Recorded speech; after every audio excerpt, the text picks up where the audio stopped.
Nabalitaan mo na ba ang latest chika? Simula na ang pasahan ng Certificate of Candidacy ng mga tatakbo bilang barangay and SK officials. Ito na nga ang mga aspiring officials natin sa aking likuran. Mag-hi naman kayo! Feeling mo ba ikaw na ang karapat-dapat maging next leader sa inyong barangay? Don't skip and scroll at pag-usapan natin yan kung sino-sino nga ba ang mga karapat-dapat iboto. Let's go, go, go!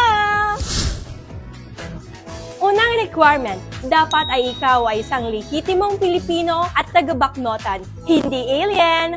Pangalawa, ikaw dapat ay isang qualified voter ng Katipunan ng Kabataan sa inyong barangay. Tatlo, ikaw dapat ay at least 1 year na residente sa inyong barangay. Pang-apat, asan yung camera? Andyan pala kayo. You must at least be 18 years old and not more than 24 years old sa araw ng eleksyon. Bawal sumobra!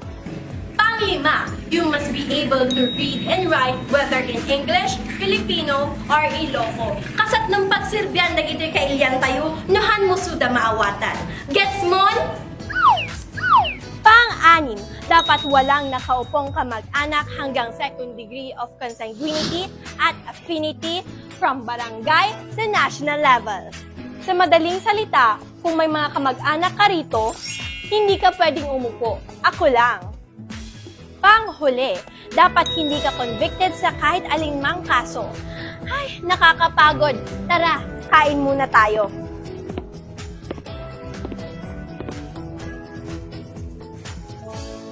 So, kung qualified ka, besyo ko, tumakbo ka na. Pero hep, huwag lang yung mga qualifications ang dapat nating i-consider.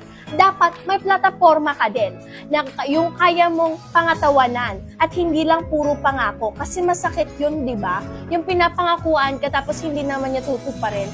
Ay, gutom lang to. Kaya tara na, kain tayo.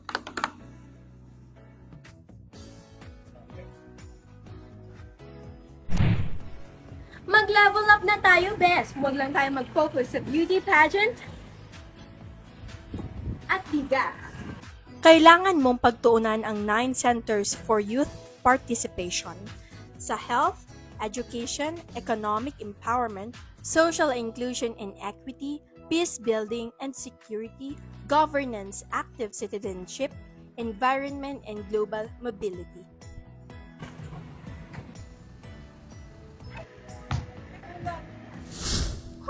Nakaka-overwhelm, di ba? Hindi na lang sa bola or sports nakafocus ang activities ng ating future and aspiring SK and barangay officials this 2023.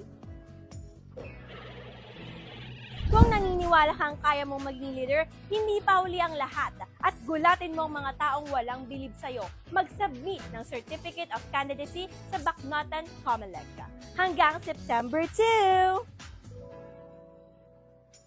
Ako si Jacqueline Oriiro. Yes, literal na tumatakbo. Dahil sa October 19 to 28 pa pwedeng mangampanya, ha? Pilipinas, kinabukasan ay nasa ating kamay. Makiisa't makiugnay at piliin mo ang tama para sa bansa.